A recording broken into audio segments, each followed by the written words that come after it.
교육종합연구원 원장을 맡고 있는 도구교육과 성상환 교수입니다. 반갑습니다. 예. 네, 올해 저희 교육종합연구원 1차 교육포럼에 오늘 특별한 분을 모셨습니다. 아주대 총장님을 역임하시고 아주대 수학과 석좌 교수님으로 계시는 박형주 교수님을 오늘 연사로 모셨습니다. 예, 오늘 이렇게 그 귀한 분을 모시고 저희 올해 첫 1차 교육 포럼을 함께 할 수 있어서 무한한 기쁨으로 생각합니다. 그리고 오늘 이렇게 많이들 또 와주셔서 감사합니다.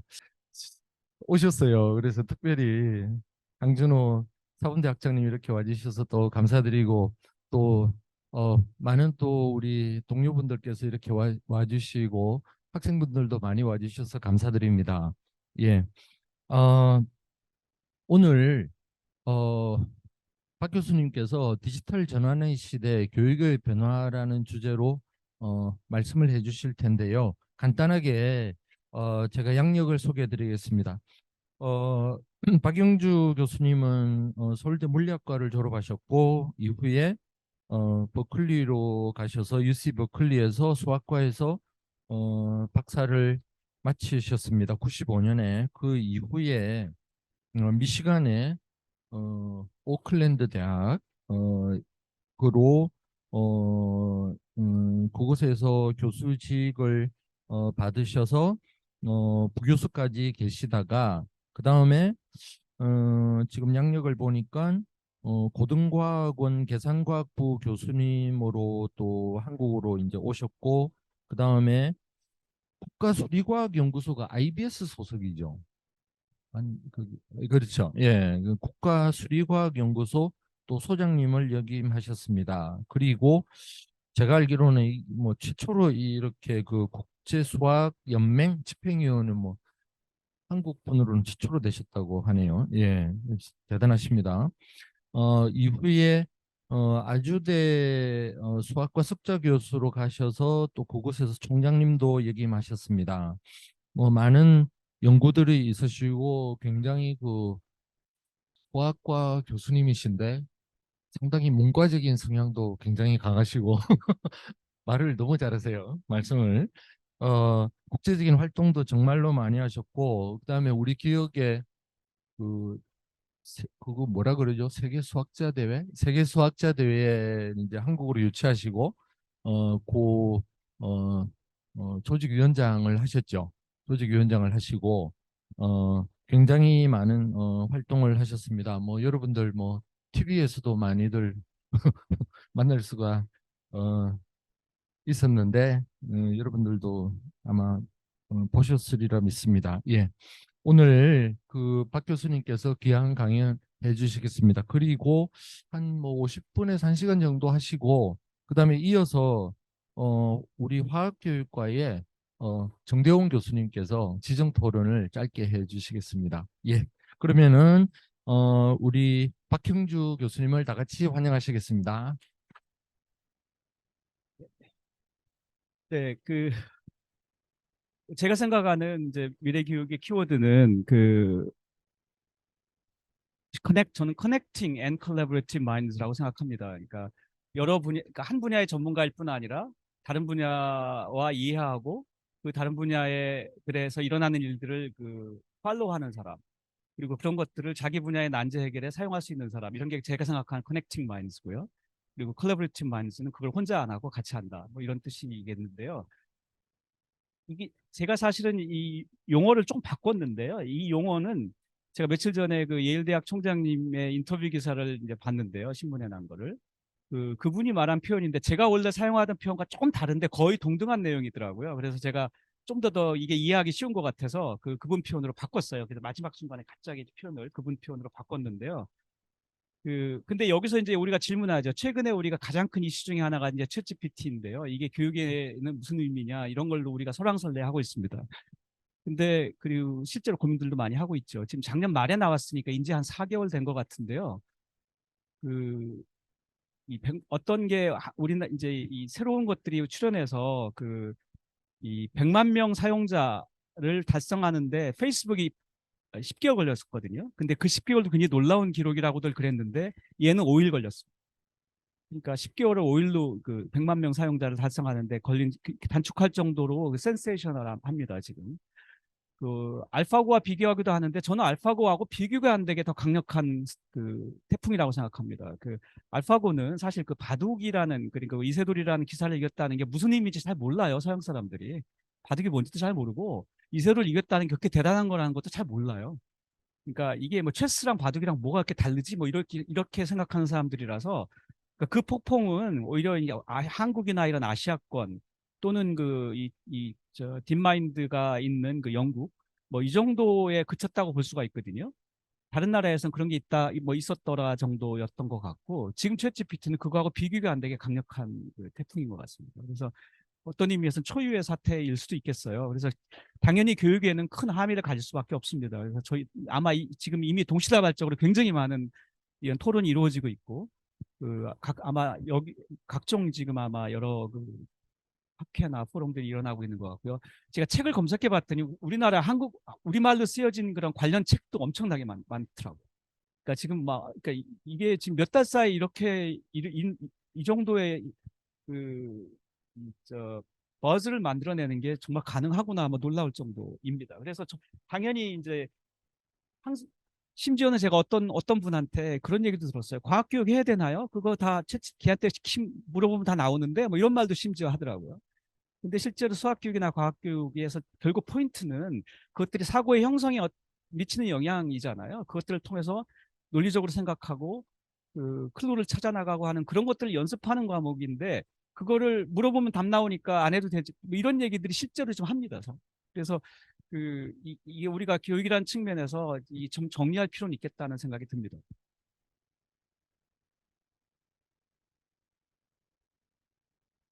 제가 조금 전에 여기 들은 것 중에 첫 번째인데요. 비판적으로 사고학인데 이 실제로 교육의 과정에서 저는 아주 정말로 중요한 어쩌면 가장 중요한 요소라고 생각하는데요.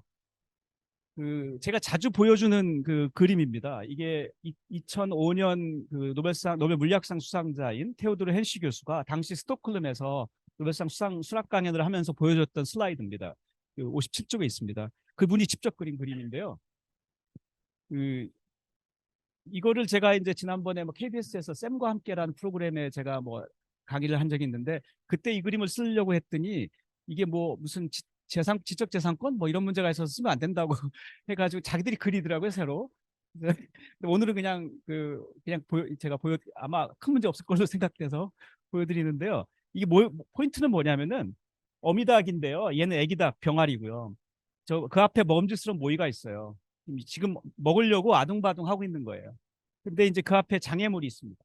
그래서 이제 못 먹고 있는 거예요. 그래서 계속 아둥바둥 하는 그런 모습인데 옆에 목적 지향적인이라고 쓰였습니다. 그러니까 이게 대부분의 우리라는 거죠. 지금 교육의 그 대상인 피교육자인 학생들이 대부분 이렇게 목적 지향적으로 교육받고 있는 거죠. 너네 이거 해야 돼. 뭐 의대 가야 돼. 뭐 이런 거죠. 근데 얘는 이제 병아리인데 얘는 아무 생각이 없는 거죠. 그래서 이제 룰랄라 하다가 여긴 뭐 있지 하고 뒤로 돌았다가 어쩌다가 온 거죠. 그러니까 이제 이 먹음직스러운 먹이는 얘가 먼저 먹을 거라는 거죠.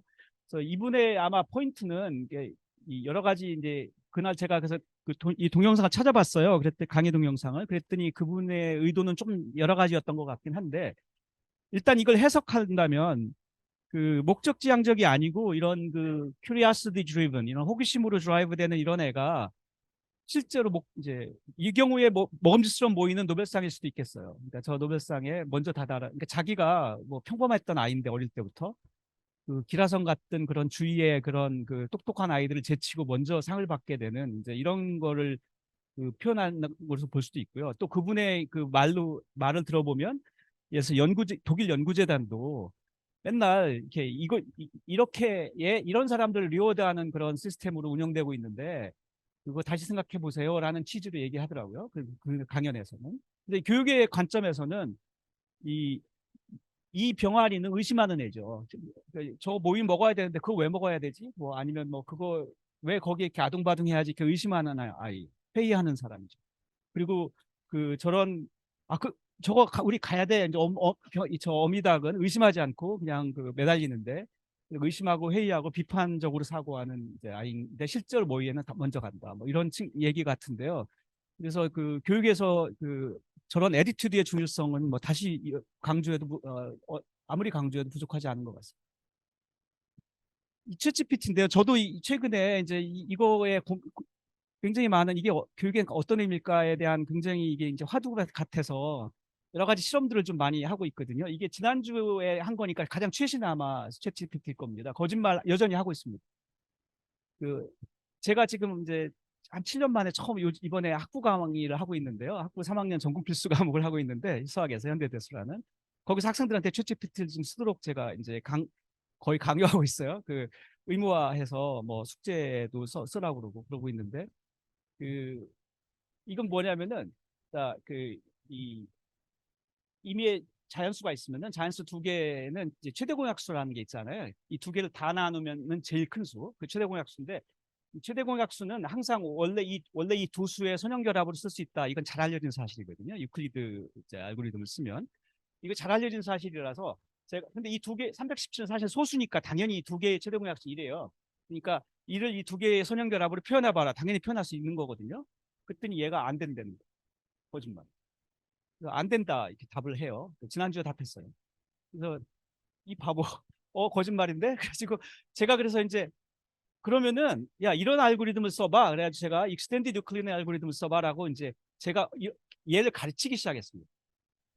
이렇게 해봐라고 디렉트 했더니 처음에는 여전히 안 돼요 하더니 하지만 당신의 말을 따라 보면 이러더니 그 계산 과정을 계속 다 보여주면서 스텝 바이 스텝 따라가서 답을 냈습니다. 그래서 답이 이거예요.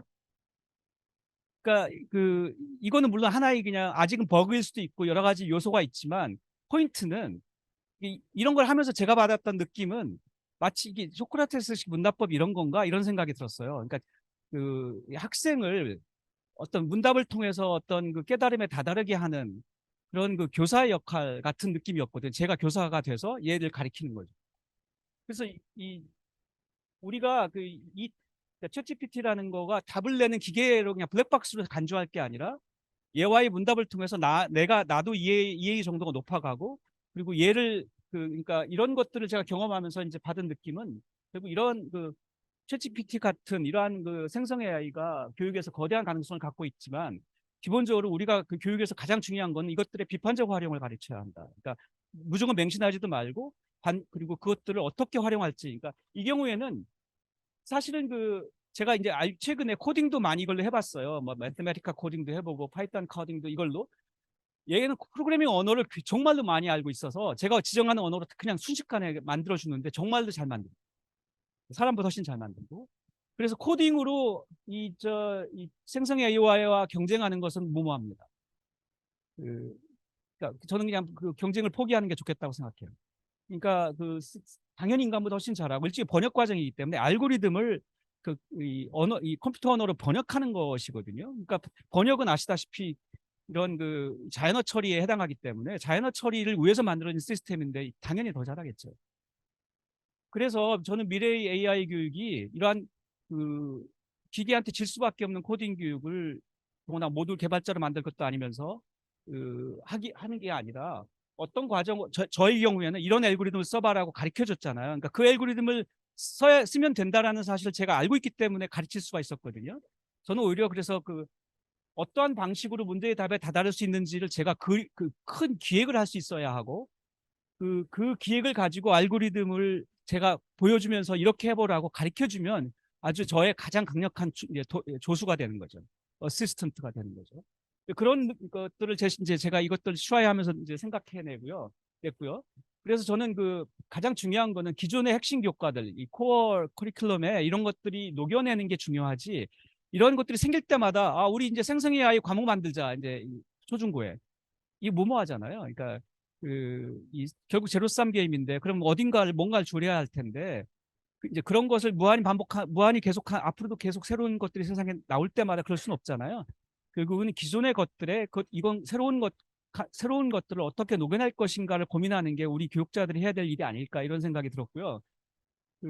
마찬가지로 앞으로 지금 AI 교육이 이번 이제 2022 교육과정에서 강화되는데 지금이 한 2배 정도로 강화됩니다.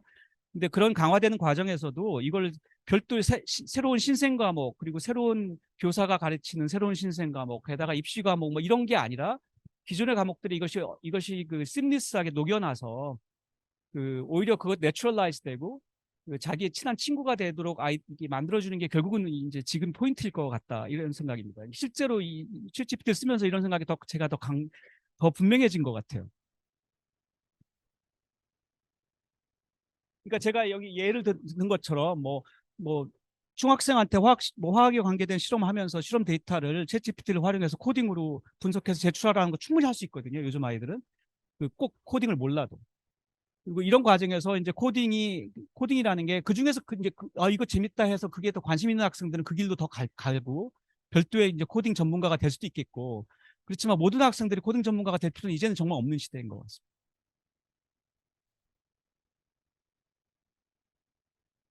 그래서 제가 이제 연결하고 협력하기, Connecting and Collaborative Minds가 저는 교육의 이제 미래 교육의 핵심 키워드가 아닐까라고 전 개인적으로 생각하는데요. 몇 가지 예인데요. 제가 생각하는 이러한 Connecting Mind의 그냥 그 거의 그 극한 예인데요.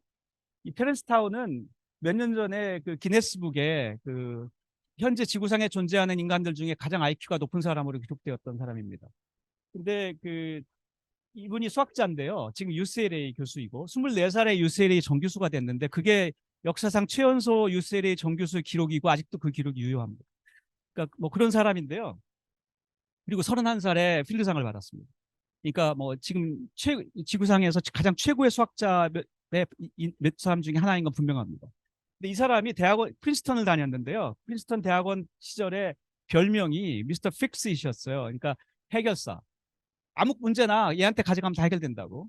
그래서 미스터 픽스이셨는데 이것도 친구들이 동료들이 불러준 말이 아니고 그 찰스 페퍼맨이라고 하는 그 사람도 필드상을 받은 아주 위대한 수학자인데 그 사람이 대학원생을 보고 하도 기가 막혀서 네가 다 해라 뭐 이런 취지로 미스터 픽스이라고 불렀다고 해요. 그래서 지금도 농담으로 수학자들이 하는 농담 중에 연구하다가 문제가 안 풀리면 그걸 해결하는 제일 좋은 방법은 그러면은 그 이 사람이 그 문제에 관심 갖게 하면 된다고. 그러면 그 순간에 풀린다고. 이 정도의 신뢰를 받는 사람이거든요. 그러니까 문제풀이의 귀재인데요. 분야에 가리지 않고. 게다가 그 이분의 그 대학 전공은 해석학이에요. 조화해석인데요. 그 하모닉 애널리시스라는 분야인데 이분이 필드상을 받은 업적은 정수론이거든요. 완전히 상이한. 이 두 분야는 사실은 연구자들끼리 서로 대화가 불가능할 정도로 달라요. 그런데도 이 사람은 왔다 갔다 하는 거고 게다가 그 정수론에서 이분이 해결했던 문제를 사람들이 난제라고 막 오랫동안 해결 안 되는 난제라고 얘기하는 걸 어느 세미나에서 듣고 자기 분야의 그 오래된 방법론으로 그게 풀릴 거라는 걸 그 순간에 봤다고 그래요. 그러니까 이런 거거든요. 그러니까 한 분야의 난제가 다른 분야 사람들에게는 상식일 수도 있는데 우리가 많은 경우에는 그게 같은 문제인지 모르잖아요. 그러니까 한 분야 누군가의 난제가 나의 난제가 누군가에게 상식일 수 있는데 서로 사용하는 문화가 다르고 가지고 있는 문화가 다르고 전문 용어가 다르다 보니 같은 문제인지 모르는 거죠. 개인적으로 저도 이제 그런 경험이 좀 있는데요. 그, 어, 그, 버클리에서 제가 이제 대학원을 다니는데 제가 지도 교수님이 두 분이었어요. 수학과에 한 분 계시고 나중에 전자과에 또 한 분 계셔서 제가 공동 지도 교수님이 두 분이었는데 그렇게 된 계기가 제가 학교에 어느 카페에 어느 날 앉아 있는데 옆 테이블에서 막 떠들어요. 근데 제가 보통은 안 듣는데 그날따라 어떻게 열심히 들었어요. 그랬더니 뭐 전자공학의 신호 처리에 무슨 문제가 안 풀리고 막 이런 얘기를 떠들고 있더라고요. 저는 순수 수학을 하고 있었는데 듣다 보니 저는 이제 학부를 그래도 물리과를 나와서 엔지니어들이 하는 얘기를 그래도 조금은 알아들을 수 있었거든요. 듣다 보니 그건 옛날에 수학에서 해결된 문제더라고요. 한 1970년대 해결된 문제인데 그 당시 90년대 이걸 얘기하고 있었어요. 한 20년. 그러니까 이분들은 거의 10년째 이 문제를 붙잡고 있는데 안 해결된다고. 그래서 제가 이제 어쨌든 그 문제가 이게 바꿀 수 있는 문제고 같은 문제인 것 같아요. 그래서 해결됐다고 예전에. 그래가지고 이제 이분들이 무슨 소리냐고 그래서 나중에 그 그룹의 랩 미팅에 가서 제가 이제 그걸 발표도 하고 뭐 이러면서 이제 그래서 그분이 결국 제 공동 지도 교수가 되고 저한테 장학금도 주시고 RA 뭐 이래갖고 제가 졸업을 무사히 할 수 있었는데요. 그러니까 그런 인연이 있었는데 그때 느낀 게 그분들에게는 이게 막 10년, 20년 끌어오던 난제인데 적어도 그 대수기하를 하는 사람들에게 그게 상식이었거든요. 근데 그게 같은 문제라는 걸 양쪽 커뮤니티가 전혀 모르고 있었어요. 이런 일들이 자주 잦습니다. 그러니까 제가 말하는 커넥팅 마인드는 바로 이 그 연결이 가능한 사람들인 거죠. 이 트랜슬레이션이 가능한. 그 이분은 그 온갖 세미나에 나타나는 사람, 모든 컬러큐럼에 나타나고 모든 분야의 세미나에 참석하는 사람이에요. 그 수학뿐 아니라 천문학, 뭐 그다음에 스트링 티어리, 물리학에 뭐 이런 데 가고, 그다음에 이분이 무슨 그 대중 강연으로 천문학 분야의 대중 강연을 한 게 있는데 그게 아주 유명한 명강연으로 지금도 꼽히는 강연입니다. 뭐 수천 명이 들었다고 하고, 그리고 이분이 또 그 전자공학의 아주 오래된 난제였던 컴프레스드 센싱이라는 거를 이분이 해결했거든요. 그것도 그 분야 세미나에 갔다가 그 발표한 사람이 그 스탠포드 무슨 교수인데, 이제 엠마누엘 칸데스라는 사람인데, 그 사람이 아 이거 안 풀린다, 막 이 분야의 우리 최고의 난제다 이런 얘기를 해줬는데 풀었어요 바로. 그래서 이게 지금 컴프레스 센싱이 IoT 시대, 그 사물 인터넷 시대에 옛날하고 달리 사물 인터넷들이 뭘 센스하는데, 그 센스한 그 샘플 데이터들이 그 원래 신호를 완벽히 리컨스트럭트하기에 불충분한 경우가 많거든요. 충분히 자주 샘플을 못해서. 그런데도 불구하고 원래 신호를 상당 부분 복원할 수 있다라는 이제 이론인데요. 이게 그러니까 그 옛날 그 소위 말하는 그 나이퀘스트 뭐 이 프리퀀시라는 관점에서는 이게 불가능해요. 근데 이게 이런 거가 어디까지 된다 뭐 이런 걸 증명해 가지고 완전히 그 IoT, 그러니까 사물 인터넷 시대를 여는데 크게 기여했어요. 이런 걸 보면 이런 사람이 있거든요. 그러니까 제가 생각한 커넥팅 마인즈의 거의 그 하나의 모델입니다. 또 다른 최근에 우리가 봤던 작년에 필드상을 받은 허준희 교수인데요. 이분이 이제 서울대 다니면서 고생을 많이 했어요. 제가 이분 아버님을 좀 잘 아는데, 허명애 교수님인데 통계학자시거든요. 지금 정년퇴임 하셨는데, 그 무슨 제가 한번 식사를 같이 했는데 그때 저한테 그러시더라고요. 얘가 대학 가가지고 적응을 못 해가지고 맨날 딴짓하고 공부도 힘들어하고 그랬는데, 특히 3학년 때, 그러니까 물리천문학부 여기 3학년 때, 3학년 1학기 때 전과목 낙제를 했어요. 전과목 TF 제일 받은 게 T1. 전과목 그래서 저는 야 서울대 대단하다, 그런 애들 안 쫓아낸단 말이야. 그래서 저희 때 같으면 분명히 나가 쫓겨났을 텐데 요즘 제도를 바꿨나 봐요. 그래서 제가 서울대가 아주 잘하고 있네 생각했는데, 그 학기에 아버님이 이제 교수님이시니까 고려대에 계셨는데 그 학교 시스템을 잘 아시잖아요. 근데 그날 분명히 기말고사가 있는 걸 알고 본인이 아버님이 알고 계셨는데 얘가 학교를 안 가고 집에 있더래요. 휴학도 안 했는데 너무 그렇다고 물어보면 상처받을 것 같아서 물어보지도 못하시고 너무 마음고생을 하셔서 그때가 살면서 가장 고통스러웠던 때라고 지금도 기억하십니다. 그 아들 때문에 마음고생을 많이 하셨어요. 그랬던 사람이거든요. 그러다가 이제 4학년 때 이제 정신 차리고 이제, 근데 이 물리에는 너무 이 마음의 상처를 많이 받아서 이제 꼴도 보기 싫은 거죠. 다른 걸 하려고 다른 교과 교수님들 찾아다녔나 봐요. 그러다가 이제 수학과에 당시 찾아갔던 그 김영훈 교수님이라고, 여기 그분이 다행히 얘의 천재성을 즉시 이해하고 뭐 아마 이렇게 얘를 이렇게 잘 붓을 넣어서 정신 차리고 이제 지금부터 수학을 좀 해보자 뭐 이래가지고 공부를 했다고 그래요. 그래서 이런 것도 보면 참 멘토가 중요하고요. 그 순간에 애 인생이 바뀌는 거죠. 그래서 우리나라에서 교육받은 이 사람은 유치원부터, 미국에서 태어났는데 유치원부터 중학교, 초등학교, 중학교, 고등학교, 대학교, 석사까지 한국에서 다 했습니다. 근데 한국 교육의 산물이에요.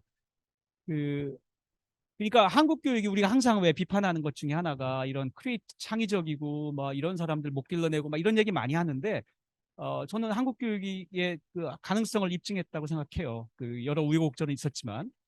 이 사람이 대학원에 한국에서 석사할 때 그 대수기하를, 아까 김용훈 교수가 전공이 대수기하거든요. 대수기하를 했는데 그 특이점 이론 그 이론학과 교수라는 분이 마침 그때 석학 교수로 방문 중이어서 그분 해서 이 특이점 이론이라는 거 그분 통해서 좀 공부했는데, 이게 사실 석사 2년 동안 얼마나 많이 뭐 하면 얼마나 하겠습니까? 그러니까 대충 그냥 주어 들을 정도 하고서 이제 유학을 갔어요. 박사 과정을. 일리노이에 갔는데 거기서 이제 조합론이라는 과목을 생전 처음 이제 공부한 거예요. 그런 거 들어본 적도 없대요.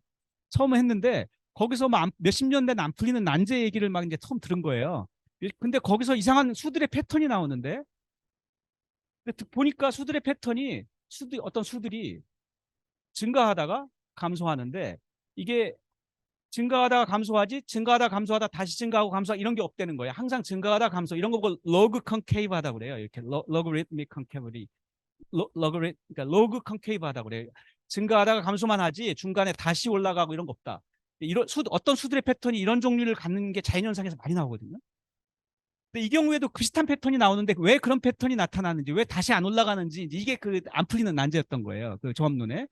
이 사람이 생각해 보니까 자기 석사 때 배웠던 것 중에 재수기하에도 비슷한 패턴들이 있다는 거예요. 로 컨케이브한. 근데 거기서는 왜 그런 패턴이 나오는지가 이미 다 완벽히 이해가 됐었거든요. 그래서 이게 같은 패턴인데 저쪽에서는 이해되는데 왜 여기도 안 되고 있지? 이제 이런 생각을 한 거죠. 이런 게 연결망이.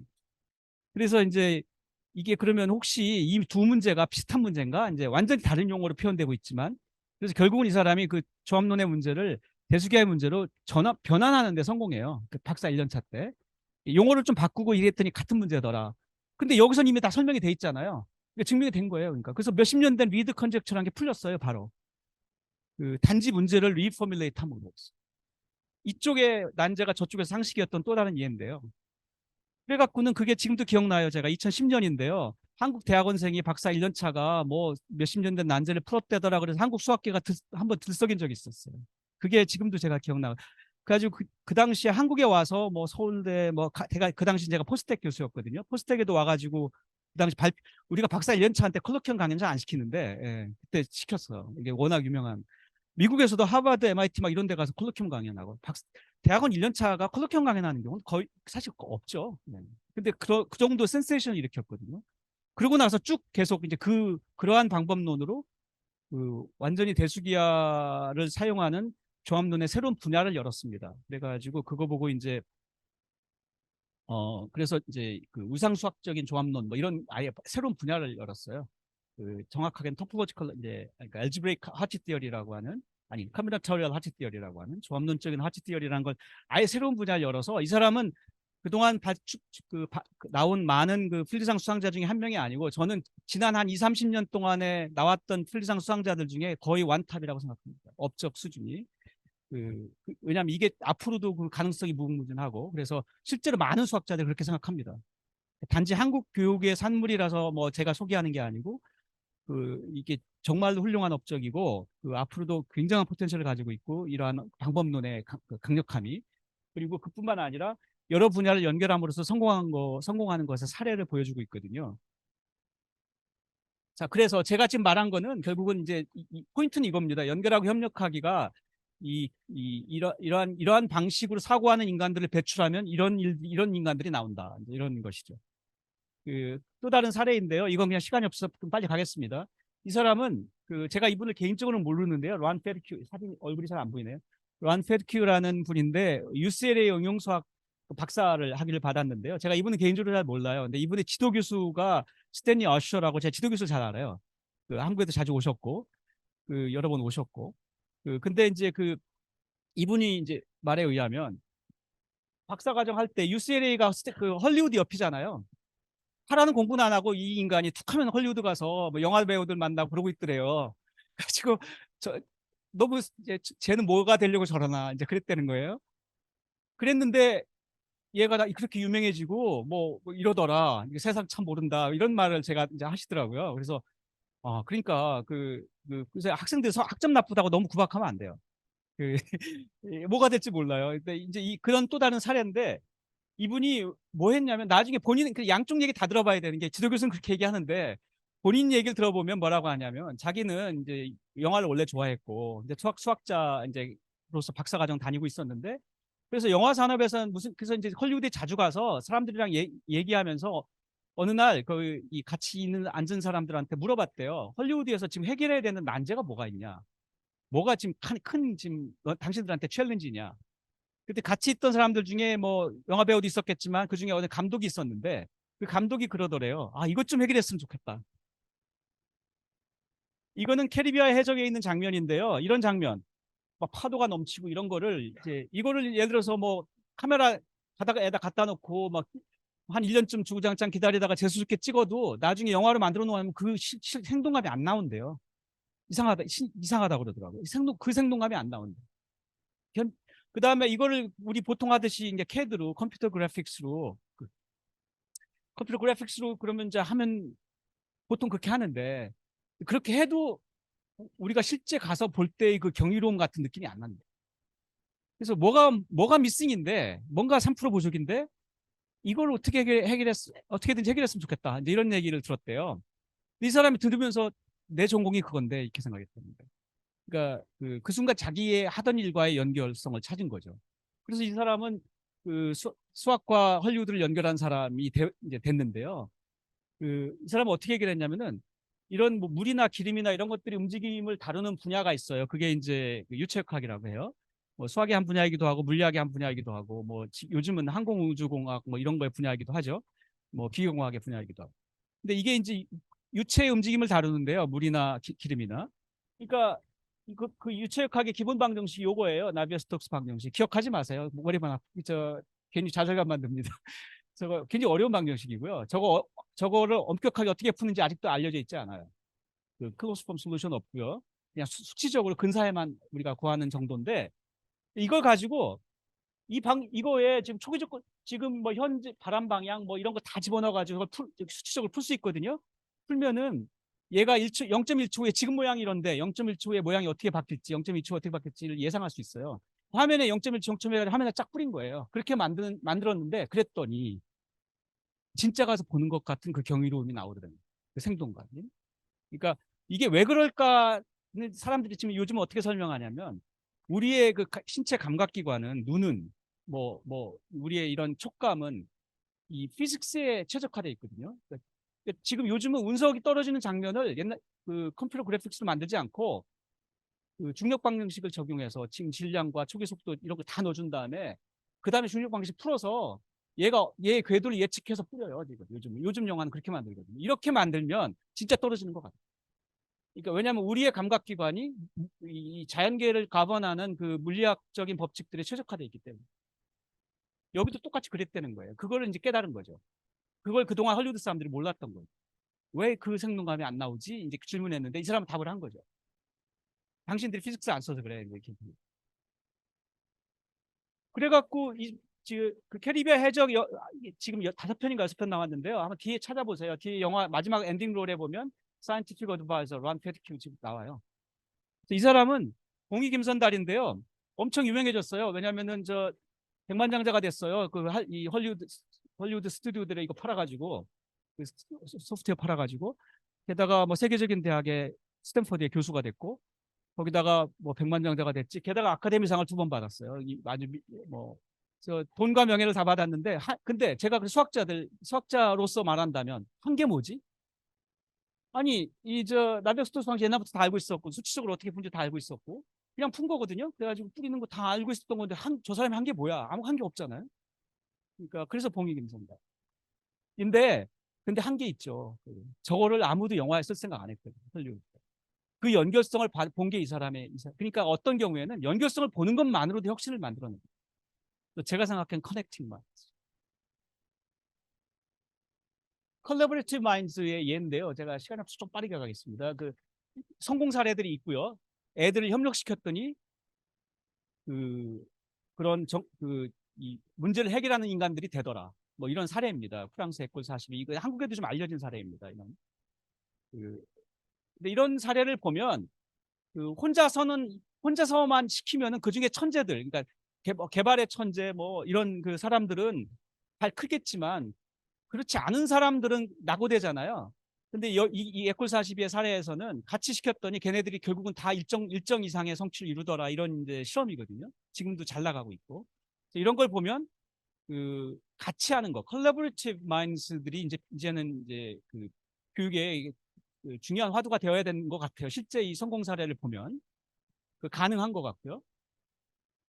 그래서 나한테 어린 게 뭐 동료한테 쉬울 수도 있고 등등 이런 걸 체감하게 하는 거죠. 근데 문제는 이게 이제 잘 안 된다고요, 실제는. 저도 대학에서 팀플 많이 시키는데요. 강의할 때 포스텍에서도 학생들이 항상 불만이에요. 막 어디다 올려요. 저 교수님이 마음에 안 든다 이러면서 올려요.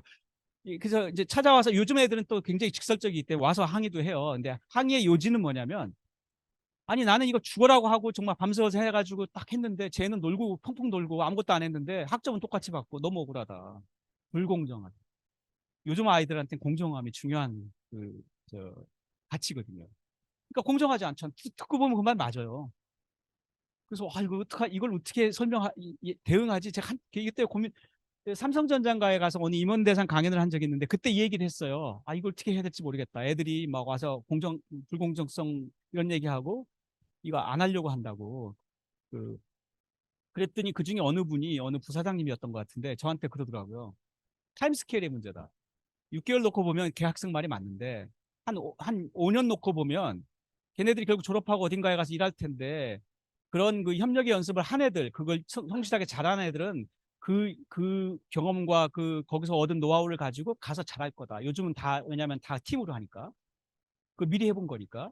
근데 그거 안 한 애들, 뺑뺑 놀고 뭐, 그 학점만 잘 받고 이런 애들은 결국 그때 가서 고생할 거니까 5년 놓고 보면 공정한 거 아니냐. 그러니까 뭐 타임 프레임의 문제다 그러는데 듣고 보니 또 그 말이 맞아서 예, 요즘은 제가 학생들한테 그렇게 얘기합니다. 지금 억울하지? 5년 놓고 봐, 안 억울할 거야. 이렇게. 그래서 저는 이거는 학생들이 실제 불평하더라도 해야 된다고 생각합니다. 아까 에콜 42의 사례처럼 그, 이 천재만 잘 나가는 게 아니라 이, 어느 정도의 상식적인 아이들이 일정 이상의 성취를 이루는 가장 좋은 방법입니다. 그래서 이제 우리가 교육 얘기를 해야 되다 보니 이제 교육의 변화를 얘기하고 있는데요. 결국은 저는 교육의 거의 전부는 결국은 논리적이고 합리적으로 생각하는 법을 가르치는 거라고 생각합니다. 그게 교육의 거의 전부라는 거예요. 아까 제가 왜 AI 시대에 챗GPT 시대에 그거 왜 가르치나요? 뭐 과학교육 왜 하나요? 뭐 이런 얘기들 지금 나오는 지금 상황이 됐잖아요. 결국 이걸 간과하기 때문인 거죠. 그 과정에서 학생들이 결국 사고의 형성에 그런 것들이 이제 기반이 되고 그게 베이스가 되는 그걸 안 보는 거죠. 결과만 보는. 그래서 결국 이게 이제 이 교육의 거의 대부분이라는 것들이 저는 일단 우리가 동의해야 될 것 같고요. 다른 나라들은 뭐 하고 있나 놀고 있지 않을 거 아니에요. 우리만 이런 고민하고 있는 건 아닐 테니까요. 제가 핀란드를 가본 적이 있는데요. 예전에 무슨 어, KBS에서 명견말리의 교육편을 할 때 제가 진행을 한 적이 있어요. 그때 이제 핀란드하고 프랑스를 주요 벤치마킹 모델로 삼았었거든요. 그래서 그때 프랑스와 핀란드를 갔었는데 그리고 이번에도 뭐 세계의 교육이라고 이번엔 EBS에서 뭐 8개국 8개 나라들을 교육을 쭉 비교하는 그런 프로그램을 아마 하기로 한 것 같은데 제가 프랑스 편을 담당하기로 해서 지금 아마 내다음 주에 프랑스를 가는데 이거는 그 당시하고는 좀 다른 걸 볼 것 같은데 이번에는 하여간 그 당시에는 핀란드하고 프랑스를 주요 봤는데 이번에는 뭐 핀란드, 프랑스, 뭐 싱가포르, 호주, 뭐 미국 뭐 등등 해요 이번에는. 근데 8개 여기 갔더니 그 당시에 제가 갔을 때가 2015년 말인데 현상 기반 학습이라는 걸 열심히 하고 있더라고요. 피노미넌 베이스 러닝이라고 해요. 현상 기반 학습 가서 이게 이제 뭔지 이해가 안 가서 이제 거기 중학교에 한번 탐방을 갔어요. 그다음에 교사 연수도 한번 찾아갔는데 그, 그 중학교를 갔더니 제가 갔던 거가 이제 갔더니 무슨 뭐 물하고 기름하고 섞어 놓고 뭐 이걸 어떻게 하면 두 개가 잘 분리되나 뭐 이런 거를 화학 교사가 주도해 가지고 실험하고 있더라고요, 애들이. 근데 그게 이제 이 피노미넌 베이스 러닝 과목이었는데 그래서 교환을 봤더니 내용은 뭐냐면은 역사 교사, 화학 교사, 수학 교사가 공동으로 설계한 과목인데 이 법이 바뀌었어요. 2016년부터 핀란드는 모든 교사가 3과목 이상의 교사들이 연합해서 한 과목을 매년 융합 과목을 설계하는 게 교사들의 의무가 됐어요. 그거 막 제가 갔을 때가 그거 실행되기 한 달 전.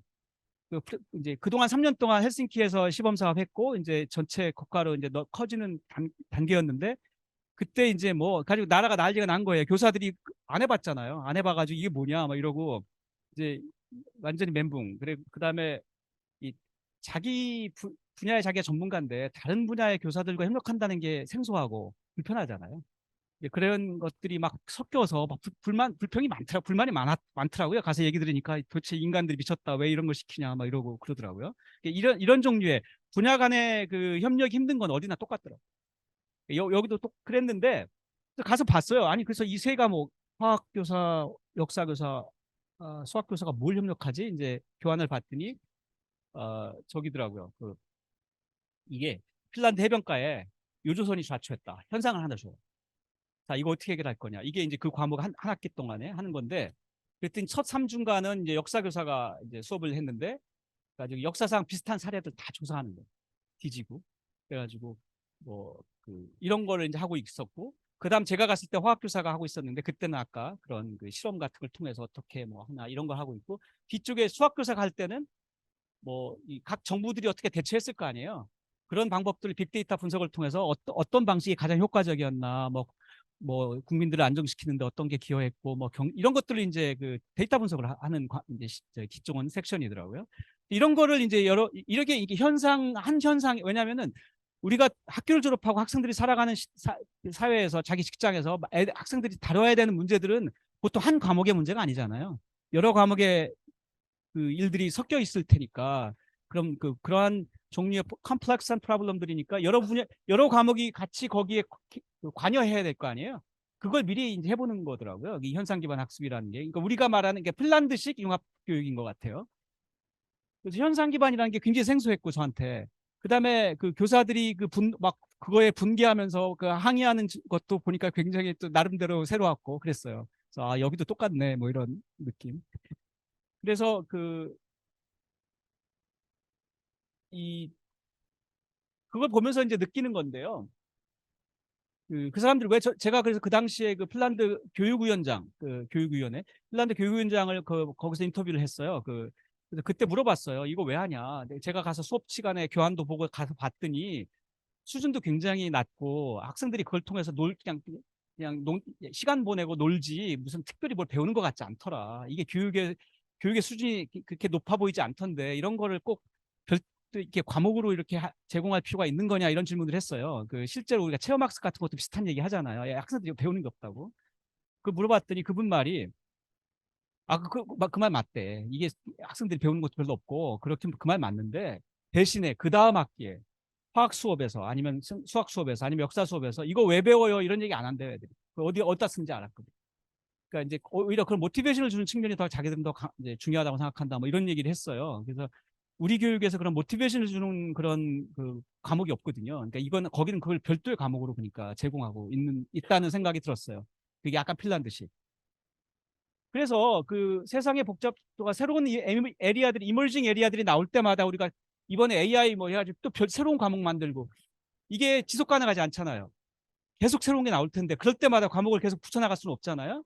결국은 저는 기존 과목에 녹여내는 게 중요한 것 같고, 그 기존 과목과의 연계를 통해서 아까처럼 한다거나 이런 것이 중요한 것 같고, 근데 그게 쉽지 않다. 일단 교과 간 장벽이 높고, 그다음 교사들도 다른 타 분야와의 교사와 협력하는 게 굉장히 불편해하고, 그리고 그거는 우리만 그런 게 아니라 다른 나라도 비슷하더라. 핀란드도 그렇더라. 그래서 결국 법제화를 통해서 이걸 돌파했거든요. 정면 돌파했거든요.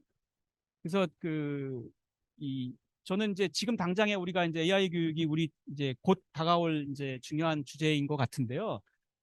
저는 이것들이 기존 주요 교과에 녹여내는 방법을 좀 더 고민했으면 좋겠고, 우리가 아직 이제 2022 교육과정은 이미 공시됐지만,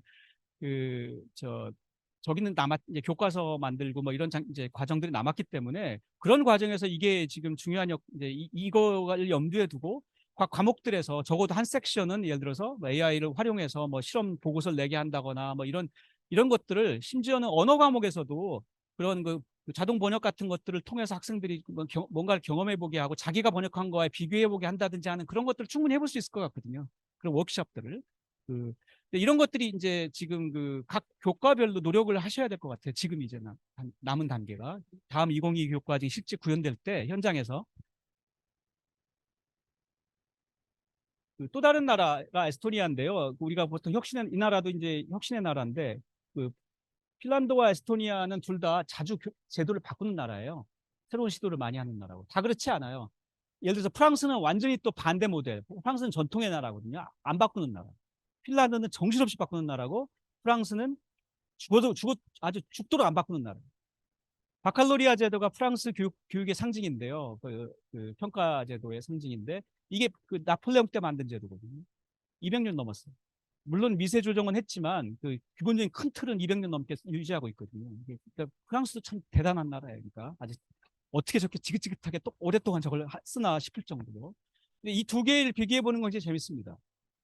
그래서 제가 핀란드와 프랑스를 비교하는 것에 관심이 많은데요. 각각의 장단점이 또 있고.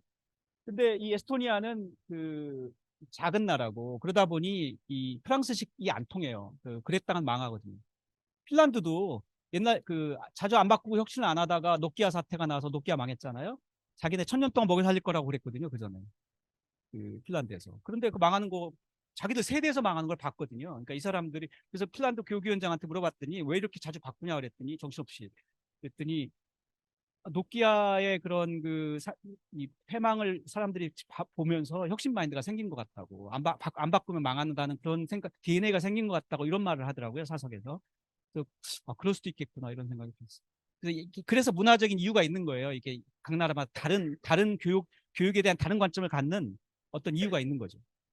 근데 에스토니아도 자주 바꾸는 나라거든요. 핀란드식 약간 그런 나라인데 그래가지고 저 스타트업도 뭐 성공한 스타트업이 많이 나왔고요. 저 옛날에 왜 비디오 컨퍼런싱 하던 줌 전에 스카이프도 에스토니아 스타트업이거든요. 그러니까 그랬는데 이 나라가 세계에서 유치원까지 코딩 교육을 의무화한 첫 번째 나라예요. 그러니까 굉장히 그래서 새로운 시도를 많이 하는 나라인데요. 근데 우리도 그렇지만 똑같은 문제가 있는 거죠. 시수가 없는 거예요. 시수가 충분하지 않은 거예요. 기존 핵심 과목들의 시수를 줄이는데 한계가 있잖아요. 그래서 이 문제에 부딪혀서 이제 이게 이 나라 교육의 큰 화두였던 거죠. 이거 어떡하지? 우리나라도 초등학교까지 지금 코딩 교육이 가긴 갔는데요. 지금 시수가 2주에 1시간이에요. 초등학교 지금. 2배로 늘려도 일주일에 1시간이에요. 이걸로 과연 의미 있는 걸 할 수 있나 이제 이런 질문을 많이 하잖아요. 그러니까 같은 문제인 거예요, 다. 그랬더니 이 사람들이 그래서 여러 가지 실험들을 많이 해요. 그 중에 한 실험이 2013년부터 시작했던 CBM이라는 실험인데요. 이게 컴퓨터 베이스 매트인데 뭐냐면은 수학에다가 코딩을 녹여내는 그런 실험이에요. 그래서 뭐 최대공약수 가르친 다음에 초등학교에서 최대공약수 가르친 다음에 자, 두 자연수 주고서 이거 최대공약수 계산하는 프로그램 짜봐 뭐 이런 거 시키는 거예요. 근데 짜려면은 그냥 코딩 잘한다고 짜는 게 아니라 최대공약수가 뭔지를 완벽히 이해해야 짜거든요. 이제 그러니까 오히려 그 과정에서 오히려 수학적인 이해가 리인포스 되는 이제 이런 방식의 교육을 이제 하나 해보려고 그러면서 이게 기존 시수에 녹여내지 않으면 답이 없다라는 이제 그런 이해를 인식을 하고 있는 건데요. 근데 그 뒤에 다시 안 나오는 걸로 봐서는 3년 실험하고 끝난 걸로 보이긴 하는데 근데 제 얘기는 이제 이런 다양한 실험이 현재 필요하다. 이제 요지는 계속 새로운 과목을 독립된 과목으로 만들어내는 건 지속 가능하지 않다. 교육계가 적어도 그런 분명한 이해를 갖고 이제 대처해야 된다는 생각이 들고요. 이 교육의 지형 변화는 이제 지금 말씀드린 걸 정리한다면 이렇습니다. 글로벌 그러니까 세계 도처에 일어난 현상은 일단 OECD 교육2030 보고서에서는 교육의 주요 목표를 웰빙 2030이라고 얘기하고 있어요. 그러니까 학생들이 잘 살아야 한다. 이게 교육의 주요 목표라고 얘기하고 있고요. 그다음에 교육의 핵심을 미래 교육의 핵심을 학습자 주도성이라고 얘기하고 있고 스튜던트 에이전시 실제 이 두 개는 이거 한국에서 2022 교육 과정을 만드는 과정에서도 상당히 이게 화두가 그러니까 숙제 같은 그런 키워드들이었죠. 이걸 어떻게 뭐 이런 그리고 커리어 체인지가 일상화돼서 앞으로는 뭐 평생에 평균 두세 번의 커리어 체인지를 경험할 거다. 그 얘기는 뭐예요? 새로운 커리어를 선택하게 되면 공부를 새로 해야 될 거 아니에요. 그 분야에 필요한 것들. 그러니까 이제 이 학교에서 끝나는 게 아니라 살면서 전문성의 이전을 경험하게 되니까 그러니까 평생교육이 개념이 바뀐다는 뜻이죠. 예전의 평생교육은 무슨 뭐 취미생활 이런 거에 가까웠다면 지금의 평생교육은 전문성의 이전 개념으로 바뀌어야 될 거다. 그래서 이제 평생교육이 2.0 시대가 올 거다. 이런 얘기고요. 미국이 2018년 데이터를 봤더니 미국 대학에서 한 과목이라도 들은 학생들을 다 카운트해 보면 그 중에 4분의 3, 74%가 대학생이 아니었습니다. 일반인, 평생교육자들. 그러니까 미국 대학은 이미 평생교육 기관이 된 거예요. 메인 카스터머가 클라이언트가 학생이 아니에요. 대학생이 아니에요. 일반인들이 마이크로 학위 과정 와가지고 무슨 광고회사 다니는 사람이 마케팅 회사 다니는 사람이 갑자기 빅데이터 트렌드 분석, 소비자 분석 이런 거 해야 되는 거예요. 빅데이터가 뭐지? 뭐 이러니까 대학에 와서 마이크로 학위 과정 하는 거예요. 나노 학위 이런 거. 두세 과목 듣고 왜 이렇게 간단한 학위증을 주거든요. 이런 게 지금 일상화, 이제 그게 결국 전문성 이전의 형식의 평생교육이죠. 그거를 이제 현재 대학이 이미 담당하기 시작했거든요. 우리나라 이게 안 왔습니다. 우리나라는 진짜 법적으로 안 됩니다. 일반인이 돈 내고 대학에 정규 과목 들 수가 없습니다. 학점을 받을 수가 없습니다. 이게 법적으로 안 돼요. 한국에서도 지금 마이크로 학위 만드는 대학들이 일부 생기고 있는데 아주대도 작년에 만들었거든요. 근데 그거를 교내 학생들만 대상으로 현재 오픈하고 있지 일반인을 대상으로 오픈 못하고 있어요. 이건 법적으로 풀어야 되는 거예요. 이런 일들이 그러다 보니 전문성 이전이라는 게 뭡니까? 새로운 거 배워야 되잖아요. 그러니까 필요할 때 배우는 능력. 그러니까 그게 온디맨드 러닝인데요. 온디맨드 러닝이 지금 앞으로는 교육의 주요 화두가 될 거라고 생각합니다. 그러니까 필요할 때 배우는 능력을 학교에서부터 가르쳐야 돼요. 코세라닷컴의 미국의 세계 최대 무기인데 거기 가보면 탑10 인기 과목이 지난 몇 년 동안에 인기 과목 탑10에 계속 오르는 과목 하나가 과목명이 Learning How to Learn이에요. 배우는 법 배우기. 학습법 과목. 그러니까 이게 온디맨드 러닝이 그 정도로 지금 이제 주요 교육의 전면으로 부상하고 있습니다. 우리나라만의 이슈도 있죠. 뭐 학령인구 감소 뭐 이런 것들 우리나라만의 이슈고요. 근데 대학에 지금 뭐 미달 사태 이런 얘기 지금 우리 우려를 많이 하는데 지방대 특히. 근데 미국도요. 2018년에 미국 대학 중에서 정원을 다 채운 대학이 30%밖에 안 됐어요. 70%못 채웠어요. 이 현상은 그러니까 글로벌한 현상이라고 봐야 돼요. 미국은 학령인구 감소 문제, 인구 구조 문제 이런 거 없거든요. 그러니까 결국은 대학 안 가도 자기들이 필요한 전문성을 획득할 수 있는 채널들이 늘어나고 있고 묵 같은 것들이 늘어나고 있고 그러니까 그리고 구글이나 이런 데서 지금 대학 졸업장 없어도 받거든요. 직원을. 미국 IBM 테크 기업인데도 미국 IBM 직원의 15%는 대학 학위가 없어요. 학사 학위가. 그러니까 이런 것들이 지금 일상화되고 있어서 학생들이 구태여 고등교육을 대학에 가서 받아야 될 이유가 별로 없어지는 시대예요. 이게 이제 일상화되고 있고 한국은 플러스 이제 학령인구 감소까지 있으니까 더 심각한 거예요. 이런 일들이 지금 일어나고 있고요. 그다음에 이제 한국에서 교육의 가장 큰 문제 하나를 고르라고 그런다면 저는 반복학습의 과다라고 생각합니다. 이게 과다해지면서 이제 학교 교육에 못 견디는 특히 영재성 있는 아이들이 더 못 견뎌요. 영재들의 공통점 중에 하나가 반복을 싫어하거든요. 저는 영재도 아닌데 반복을 너무 싫어했던 너무 싫어해서 같은 참고서를 2번 못 봤어요. 제가 그래서 정석을 2번 못 봤어요. 한 번 보고 끝. 더 이상 못 봐. 뭐 그런 이제 사람들이 있거든요. 근데 지금 요즘 시대에 저 같은 사람 못 살죠. 못 살아남죠. 이런 것들이 저는 로컬 이슈, 한국만의 이슈라고 생각합니다. 이제 제가 지금 말한 걸 정리하면 이렇습니다. 우리나라 교육에 영향을 주는 각종 요소입니다. 이런 사회적 요구들이 있고 시수에 대한 요구, 뭐 수포자, 뭐 국포자, 뭐 과포자, 뭐 그러니까 우리 너무 많이 가르치나 봐. 그러니까 교육량 줄이자 막 이러고 이게 결국 교육량 때문에 생기는 문제 아니냐인데 제가 82학번인데요. 저희 대학 다닐 때 지금보다 분명히 더 배웠는데 복수수도 배우고 다 이런 거 했잖아요. 근데 그 당시 뭐 이런 얘기 없었잖아요. 그러니까 지금 생각해 보면 게다가 당시에는 교육의 가장 큰 문제가 당시에는 주입식 교육이라고도 그랬는데 하지만 주입식 교육 나쁘죠. 그렇지만 주입식 교육 시절에도 대학 본고사라고 하는 서술형식 평가가 있어서 서술형 평가는 반복학습으로 대응이 안 되거든요. 그러니까 자기 생각의 기록을 연습하는 그런 기회들이 있었기 때문에 저는 주입식 교육과 반복학습 중에 어떤 게 더 나쁘냐 그러면은 그 제가 어디다 썼는데 주입식 교육과 단선 반복학습 중에 뭐가 더 나쁘냐 그러면 저는 반복학습이 더 나쁘다고 생각합니다. 주입식 교육은 그런 평가제도, 서술형 평가제도를 통해서 일부 그 문제를 해결할 수가 있는데 반복학습은 한번 질려버리면 좋아할 기회가 없어요. 그러니까 뭔가를 사랑할 기회가 없다. 이게 더 나쁘다고 생각해요. 저는 이 수포자 과포자가 늘어난 현상도 교육량의 문제라기보다는 이런 반복학습의 과다 탓도 상당히 있다고 생각합니다.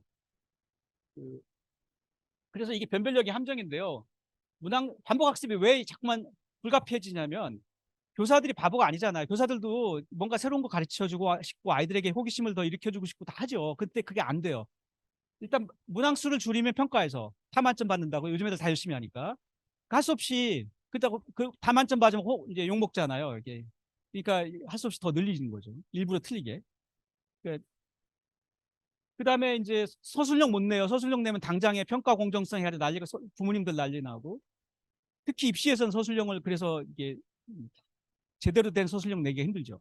이런 종류의 미국의 SAT가 최근에 서술형을 확대하는 실험을 하고 있습니다. 근데 제가 그게 되나? 그 많은 애들 거 어떻게 채점하지 그랬는데 프랑스 바칼로리아는 서술형인데 바칼로리아 할 때는요. 고등학교 교사들, 대학 교수들 출장이 금지된대요.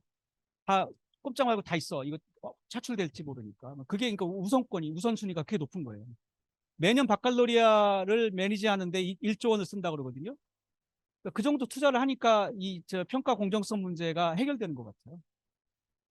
2중 3중에 각종 장치를 만들고 그러니까 그거 없이 우리는 그냥 무서워서 공정성 이슈 생길까 봐 무서워서 아예 못 하거든요. 우리는.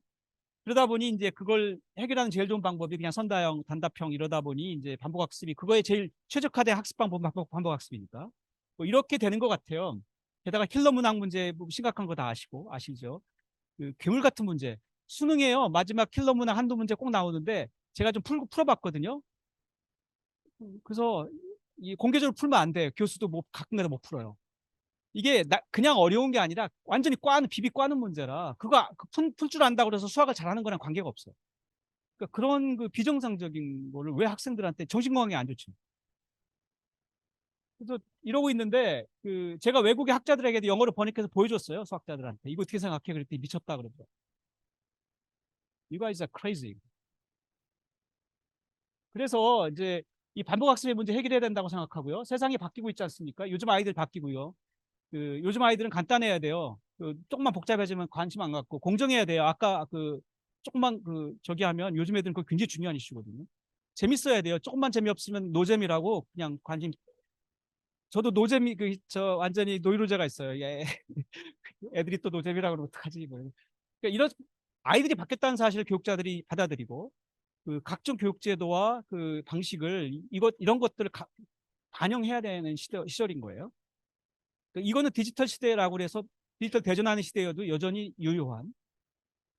그리고 이 빅데이터 시대의 의미 중에 하나가 연결성이죠. 각 분야들이 긴밀하게 연결되는 것들이 더 자주 보이거든요. 데이터를 통해서 나타나니까. 아까 챗GPT 제가 말씀을 드렸는데 챗GPT가 교육에 의미하는 바는 분명합니다. 질문하는 능력이 중요해진 거잖아요. 아까 챗GPT한테 제가 물어봤더니 답을 못 냈자 처음에 거짓말했잖아요. 근데 제가 질문하는 방식을 바꿨더니 답을 내잖아요. 결국은 어떻게 질문하는가, 그러니까 질문하는 법을 배워야 돼요.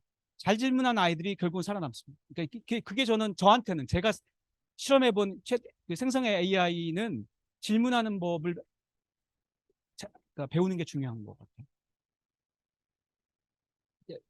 문과 이과 구별이 지금 이미 모호해지고 있고요.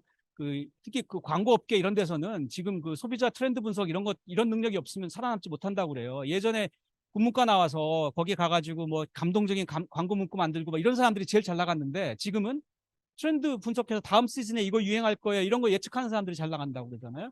이게 좀 같은 직업인데도 필요한 전문성이 바뀌고 있는 거죠.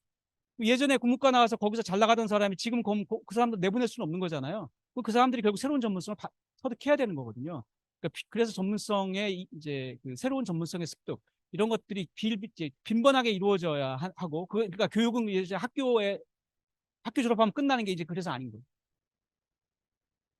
그 제가 시간이 없어서 경험과 직관으로 안 되는 일들이 예전에 30년 일하면 그 분야 웬만한 건 다 보인다. 데이터 가져가면 이건 이런 뜻이야 해석해줬다 해줬는데 이제 그런 거 안 된다.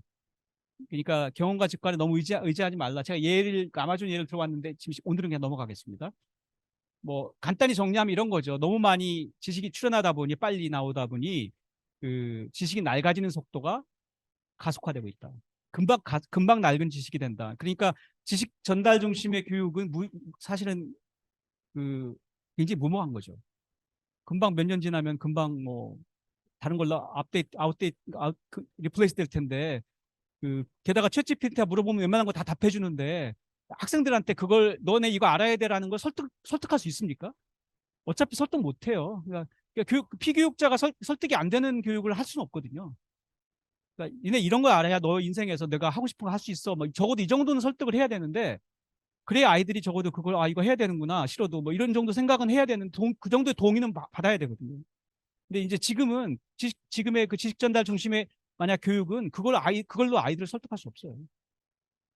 선생님이 1시간 동안 가르친 거 챗GPT한테 1분이면 받아낼 수 있는데 왜 그걸 제가 열심히 외워야 되나요? 그걸 설득 못 하죠. 그래서 이미 예측했던 사실입니다. 엘빈 토플러가 53년 전에 1970년에 53년 전에 이런 말을 했어요. 그 퓨처쇼크에 보면 문맹의 개념이 바뀔 건데 읽고 쓰기 못하는 게 아니라 못하는 사람이 아니라 이제는 배우는 법을 못 배운 사람들이 다 문맹이다 미래에는 이랬는데 진짜 그 일이 일어나고 있는 거죠. 배우는 법을 가르쳐야 되고 그, 이제 결국 지금 제가 말한 거 다 정리하다면 이런 거죠. 온디맨드 학습 중요하다. 그래서 이제 D는 막 이제 이걸 가지고 이제 실제로 교육 수요자들이 이제 실제로 그런 것들을 요구하고 있어서 교육이 안 바뀔 방법이 없다 이런 얘기들이고요. D는 그러니까 어니스트 양이 이제 자기들 신입 직원 뽑을 때 이제 저기 그 대학 학사학위 이런 거 앞으로 안 보겠다 뭐 이런 걸 발표했었고요. 2015년 오래됐죠. 그러고 나서 이제 후속되고 있습니다. 점점 많은 회사들이 구글, 애플 뭐 온갖 이런 회사들이 그리고 IBM조차도 기술 기업인데도 이제는 학사학위 요구 안 하겠다. 왜 안 하냐고 나오냐면요. 자기는 HR 데이터 분석해 봤더니 수십 년 동안 쌓인 HR 데이터 분석해 봤더니 그거 있는 사람이랑 없는 사람이 유의미한 차이가 없더래요. 퍼포먼스. 그러니까 특히 고등교육 기관에서는 정말 이제는 그 위기감을 느껴야 할 수밖에 없는 거죠. 실제로 이미 미국에서는 아까 말씀드린 대로 2018년에 정원 못 채운 대학이 70%였다. 게다가 팬데믹이 오면서 이게 더 가속화됐어요. 2020년 데이터에 보니까 2020년 한 해 동안만 60만 명이 줄었다고 그래요. 대입자가 미국에서. 그러니까 이게 아주 무차별적으로 지금 전방위적으로 일어나고 있습니다. 그래서 이제 이렇다는 거죠. 제가 좀 전에 구두로 말씀드렸던 데이터를 지금 여기 보여드린 거고요. 그래서 이 대학 교육도 바뀔 수밖에 없고 대학 교육이 이제 제가 생각하는 대학 교육의 큰 방향성인데요. 결국은 지식 전달 중심으로는 안 되니까 그거는 결국 그 동영상이라거나 뭐 비대면 또는 아까 말한 챗GPT 문답 이런 것들을 통해서 온갖 채널이 있기 때문에 그걸 반복하기보다는 이러한 것들이 중요해질 거라는 거고 그다음 교실에서 학습 능력 편차 문제를 심각하게 다뤄야 된다고 생각해요. 서울대는 아이들 다 똑똑하니까 우리 똑같이 가르쳐도 돼. 교수님들 많이 그렇게 생각하시는데 안 그럴 수도 있거든요. 앞으로 학생들의 그 능력 차이, 그다음 준비된 정도 차이.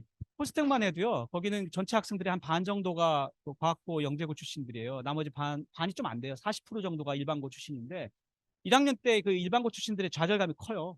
못 따라가고 막 옆에 애들을 보면서 뭐지 난 바본가 막 이런 애들 생각 똑똑한 애들인데도 그랬는데 그걸 가리지 않고 무차별적으로 똑같이 가르치거든요. 그러니까 너는 이걸 모르니까 너 이것 좀 더 해봐 이런 거를 알려줘야 되는데 걔네들 모티베이션 충분히 있는 애들이기 때문에 그것만 알려주면 하거든요. 근데 그걸 이제 몰라. 근데 지금은 그거를 이제 사람이 아니라 AI가 해주는 시대잖아요. 알렉스 같은 시스템들이 있고 그것들이 걔가 모르는 거 퀴즈 몇 개 던진 다음에 그 퀴즈 답하는 거 유형을 보고 옛날 데이터랑 비교해 갖고 너는 지금 이거 좀 더 해야 될 것 같아 이렇게 알려주거든요. 이런 종류를 이제 지금 굉장히 적극적으로 도입하셔야 될 것 같아요. 지금 아주대에서는 자체 개발도 했어요. 알렉스랑 유사한 시스템을. 지금 일부 과목들에 현재 파일럿 프로그램으로 도입되어 있는데요. 효과는 뭐 아주 드라마틱합니다. 제가 이 데이터 갖고 왔나? 여기 안 갖고 왔네요. 효과는 드라마틱합니다. 저희가 해봤는데 일반 화학에다 써봤는데요. 일반 화학에서 F 비율이 한 23%이 정도 되는 과목 일반 화학에서 F가 3%를 줄었어요. 이거 쓰고 나서. 그러니까 너 고등학교 인수분해 좀 더 해봐 이런 거 막 시키거든요. 하고 나서 나 했어요. 다 오면 다시 퀴즈 또 내요. 그런 다음에 아닌데 다시 또 해. 이렇게 시켜. 오케이 될 때까지 계속 뺑뺑이 시키거든요. 근데 이러면 애들이 못할 수가 없어요. 대신 공부는 더 해야죠. 그러니까 모티베이션이 있다는 전제하에서 아까 유일하게 3%가 한 명인데 F 받은 애가 걔는 아예 로그인을 안 하는 거예요. 이 시스템에 로그인 안 하면 도와줄 방법이 없더라고요. 그러니까 이거의 효과는 뭐 드라마틱합니다. 그래서 이거는 그래서 다른 얘기들 포함해서 이제 이런 거는 이제 지금 이 얘기는 이제 대학 교육인데요. 그래서 당연히 큰 방향성은 저렇고요. 왜 그러냐면 이 왼쪽에 있는 저 옛날 방식으로는 학생들을 설득할 수 없습니다. 저거는 나 다른 데서 얼마든지 할 수 있는데요. 뭐 이렇게 말할 거니까. 특히 챗GPT 나오면서 더 가속화될 거라고요. 그러니까 제가 사례를 여기다 몇 개 들어왔는데요. 제가 미네르바 사례를 상당히 주의 깊게 공부했어요. 미네르바 시스템이 있거든요. 어댑티브 러닝 시스템인데 그거를 직접 제가 미네르바의 승인을 허락을 받아가 직접 좀 써봤어요. 거기가 이게 지적 자산으로 생각하기 때문에 이거 잘 공개 안 해요. 그래서 웬만하면 거의 한국에 써본 사람이 별로 없을 거예요. 이거 제가 좀 써봤는데 이런 거 그다음에 스위스 EPFL 같은 경우가 전체 교과목의 반 정도를 띵킹 클래스로 전환하는 걸 대학의 단기 목표로 삼고 있습니다. 띵킹 클래스는 뭐냐면 물어봤죠. 뭐냐 그랬더니 이 교수들이 자기들 예전에 강의를 다 녹화해 놓고 리파시트리 만들어 놓은 다음에 수업 시간에 애들한테 다 그거 보라고 이제 한 다음에 수업 시간에는 그거 봤다고 가정하고 이제 주로 프로젝트하고 토론하더라고요. 그런 과목이 띵킹 클래스인데 그걸 전체 교과목의 반 이상을 그걸로 하는 걸 대학의 단기 목표로 설정하고 있어요. 외국 대학도 많이 바뀌고 그래서 우리가 지금 한국이 지금 굉장히 관성이 큰 거예요. 외국 대학들이 놀고 있지 않습니다. 또 다른 이런 비슷한 대학이 NTU인데요. 난양이공대. 이공계 대학에 특히 연구중심 대학으로 역사가 40년밖에 안 돼요. NTU가. 근데 지금 세계 20대 대학에 요즘 막 툭하면 들어오고 그러거든요. 각종 평가에서. 근데 그러니까 연구 중심 대학의 모델로 그 굉장히 빠르게 성공한 대학인데, 근데 그 대학에 가보면 대학에 아주 거의 굉장히 많은 노력과 자산을 그 교육 혁신에 쓰고 있거든요. 그러니까 일종의 교육 혁신 없이 연구 중심 대학이 글로벌 연구 중심 대학이 될 수 없다라는 그런 신념이 분명합니다. 이런 그래서 교육과 연구를 그 긴밀하게 연계하는 이런 노력들이 지금 도처에서 벌어지고 있어요. 서울대가 우리나라에서 최고의 대학인데 아마 이런 종류의 혁신이 지금 일어나야 될 때인 것 같습니다. 더 늦어지면 안 될 것 같습니다. 일어나고 있고요. 제가 NTU 지금 그 아까 제가 EPFL 로잔연방공대하고 NTU 얘기를 좀 더 제가 좀 더 주의 깊게 봤던 대학인 게 로잔연방공대는 거기 총장님이 마틴 비틀리 교수님이 제 버클리의 지도 교수님이에요. 제 지도 교수님 두 분이었는데 제 전작가 지도 교수님이 지금 여기 총장님 되셨어요. 2017년에 지금 7년째 총장님이신데 그래서 제가 가면은 그래도 총장님의 제자라고 저한테는 좀 외부의 비밀인 것도 좀 보여주고 그래가지고 또 제가 좀 더 많이 볼 수 있었어요. 그 안에 시스템에 대해서.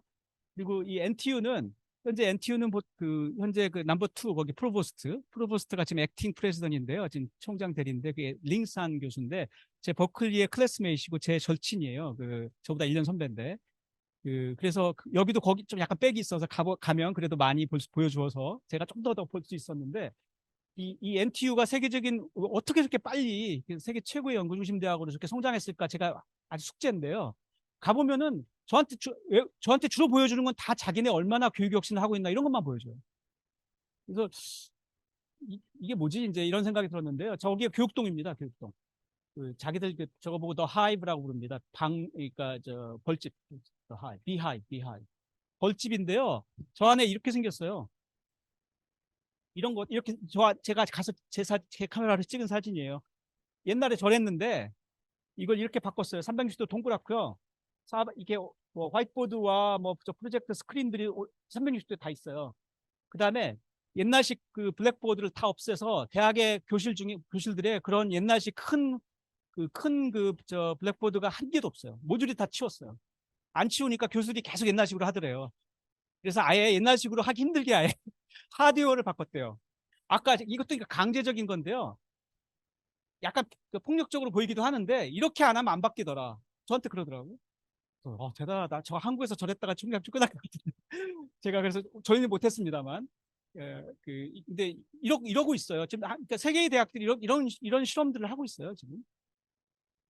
여기서 그러니까 팀별로 이렇게 소규모로 앉고 이게 보통의 일반적인 강의실이 이래요. 그냥 특별한 어떤 그 워크숍을 하는 그런 강의실들이 아니라 일반적인 강의실이 이래요. 그러니까 저게 그냥 강의의 하나의 놈이 된 거예요. 수업의 놈. 수업의 놈을 그냥 그러니까 이 사람들은 결국은 공간 혁신을 통한 교육 혁신을이라는 방향을 찾은 건데요.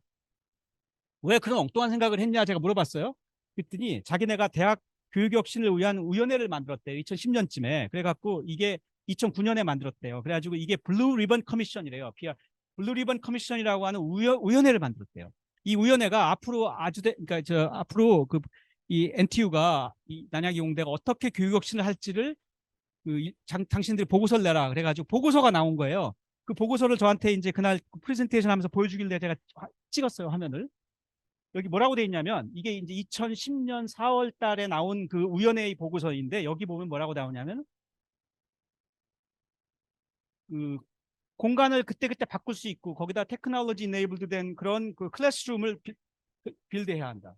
그다음 기존의 교실들도 다 그렇게 바꿔야 한다. 기존의 교실을 바꾸다 보면 공간이 부족해지잖아요. 왜냐하면 40명 들어가던데 20명밖에 못 들어가거든요. 그렇게 되면 이제 클래스룸이 부족해질 때니까 그걸 해결하기 위해서 별도의 새로운 교육동을 만들어야 한다. 그래가지고 이제 저 하이브를 만든 거거든요. 더 하이브를. 그러고 나서 저게 성공하면서 이제 그 다음에 방주라는 것도 만들었어요. 이게 오른쪽이 방주인데, The Arc. The Hive와 The Arc를 만들었는데, 저게 다, 그러니까 저 블루 리본 커미션의 작업 이후에 이 The Arc, 이 The Arc인데요. 이 The Arc 예산만 5천억. 이게 5천억 들인 건물이에요. 우리나라 돈으로. 이 건물인데 저거 짓는데 5천억 들었어요. 그러니까 지금 세계 최고의 지금 연구중심 대학으로 부상하고 있는 대학인데 이런 데다 돈 쓰고 있거든요.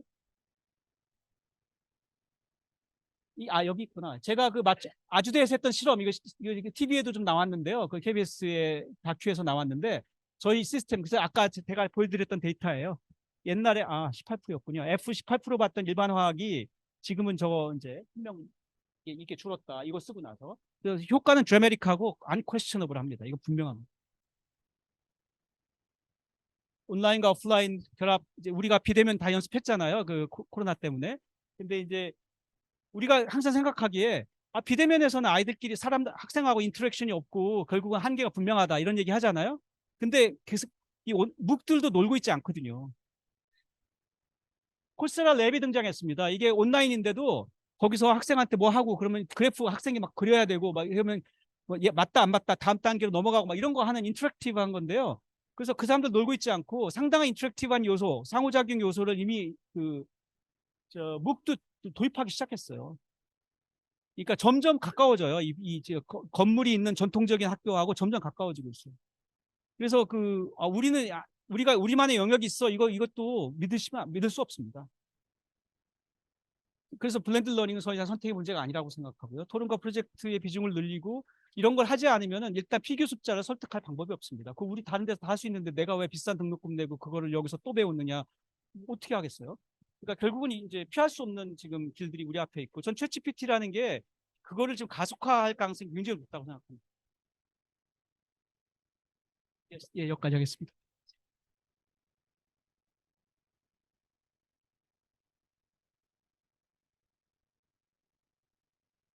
그 토론 뭐 우리 이과는 말주변이 좀 떨어져서 토론 자료를 슬라이드로 만들었는데요. 그 만들고 나서 이제 다 됐다 생각했는데 오늘 강의를 듣다 보니까 교수님 강의를 듣다 보니까 이런 생각이 드네요. 여기 수학 전공자들이 많으신 거죠? 네. 수학자들이여 세상 밖으로 나와라. 그 저도 뭐 이제 교육계에 있다 보니까 융합 프로그램들 많이 봤는데 에, 빨리 수학이 좀 세상 밖으로 나왔으면 좋겠어요. 왜냐하면 융합 프로그램이 수학 문제를 풀고 있지 세상 문제를 안 풀고 있더라고요. 그래서 세상 문제를 푸는 수학이 돼야 되지 않을까 하는 얘기를 연장해서 화학 문제를 푸는 게 아니고 세상 문제를 푸는 화학 전공자가 돼야 되지 않을까. 이런 식으로 좀 저희가 사고를 확장해야 하지 않을까 싶습니다. 그 처음 말씀하신 네 가지 역량을 이제 뭐 제가 알고 있는 거는 21세기 역량이라 해서 4C로 얘기되던 것인데 하나하나 좀 똑같이 매칭되는 걸로 뭐 많은 교육자들이 다 공감하는 얘기 같아요. 크리티컬 싱킹인 비판적 사고고 뭐 이렇게 다 하나씩 하나씩 하고 마지막이 연결하는 게 창의성이지 않나. 오늘 연결을 많이 강조하셨는데 에, 결국은 연결이고 논리적이고 합리적인 생각에 대한 강조가 또제 스스로도 한번 다시 돌아보게 됩니다.